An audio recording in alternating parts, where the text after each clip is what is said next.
Oh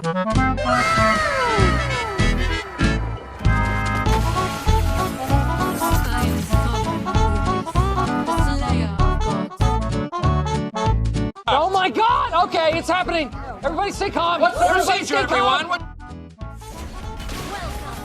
Alright guys, so this is literally my first time playing Obsidia, the so-called goddess of death, and let me just say, this hero is confusing, but kinda cracked at the same time.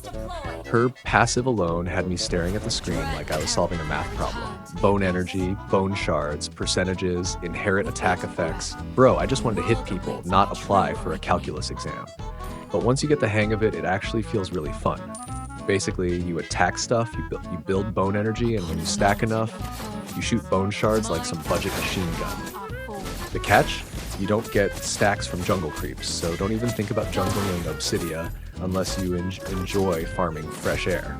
She's meant for lane, not for jungle cosplay. Now her first skill, Abyssal Needle, is like throwing a spiky toothpick that pierces in a straight line. On paper, it sounds simple, but it actually feels really good to use because it helps you stack shards faster if you line up the minions. The trick is, you want to hit multiple targets with it to charge up your passive quicker. And once you get that rhythm, the lane clear feels smooth and you start building shard pressure on your enemy. First time using it though, I definitely whiffed a couple and wondered how I managed to miss minions standing in a straight line. Classic first time moments. Her second skill, Shadow Meld, is where things get spicy. At first, I thought it was just a speed boost and didn't expect much, but oh man, this skill is clutch. You pop it and suddenly Obsidia zooms around like she drank 5 cups of coffee. It's not a dash, it's not a blink, it's better, because you don't faceplant into walls. The move speed lets you reposition, chase, kite, or just straight up dip when the fight goes bad. It synergizes perfectly with her passive too, because you can keep moving while firing off shards like a mobile turret. And that lifesteal from Haas's Claws, mix it with Shadow Meld kiting and you feel like a raid boss. For my first time using her, this skill honestly saved me from so many yep I'm dead moments. Now her ultimate Soul Snare is basically her signature move. Think of it as a bone grappling hook. You land it, you stun and tether the enemy, shutting down their mobility. It's satisfying as hell. When I hit it for the first time, I felt like a pro player, even though I was probably just lucky. The scary part is missing it though, because if you whiff, congrats. You just Spider-Man'd yourself straight into embarrassment. My first ult was on a tank, and yeah, I pulled myself straight into death. Really fitting for the Goddess of Death title. Just not how I imagined it, but when you land it on the right target, like their backline marksman or mage, it's fight-changing. They're stuck, you're shredding, and your team finally follows up like they know what teamwork is. Now let's talk about the build I tried. Instead of going with the usual on-hit or hybrid setup, I went crit build. I got Haas's Claws, Berserker's Fury, and Windtalker, and let me tell you, it turned her shards into mini fireworks. It's not about one-shotting people, it's about death by 1,000 cuts. Every shard is like crit, crit, crit, and it's honestly satisfying watching their HP bar melt chunk by chunk. Haas's Claws also gives that lifesteal, so while I was machine gunning crits, I was healing a bit at the same time, which kept me alive longer than I probably deserved.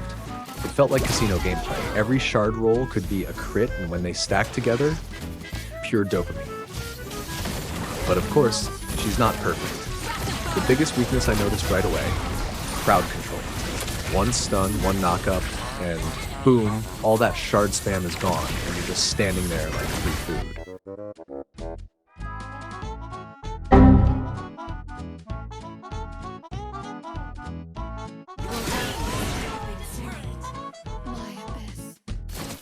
She's also pretty vulnerable to vengeance. If you unload your full crit spam on someone holding that spell, you'll basically delete yourself faster than they can. So yeah, positioning is everything. You need to play like you're allergic to CC, always moving, using Shadow Meld smartly, and saving your ult for priority targets. By late game though, Obsidia really starts to shine. When I had my full build and some levels, she was an absolute menace in teamfights.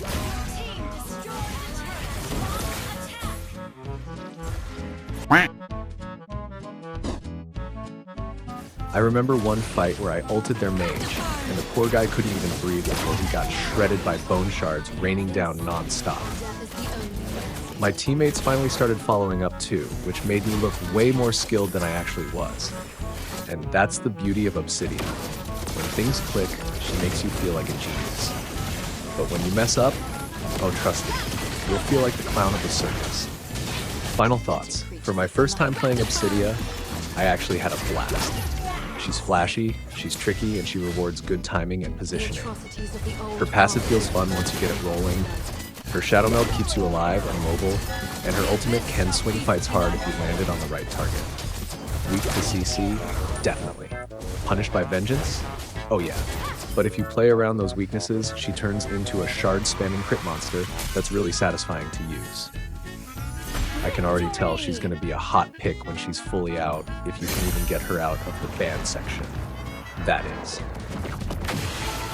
That's it for this video, guys. Hope you enjoyed watching my first time Obsidia gameplay. If you liked it, make sure to subscribe for more, and I'll catch you in the next one. Love you guys.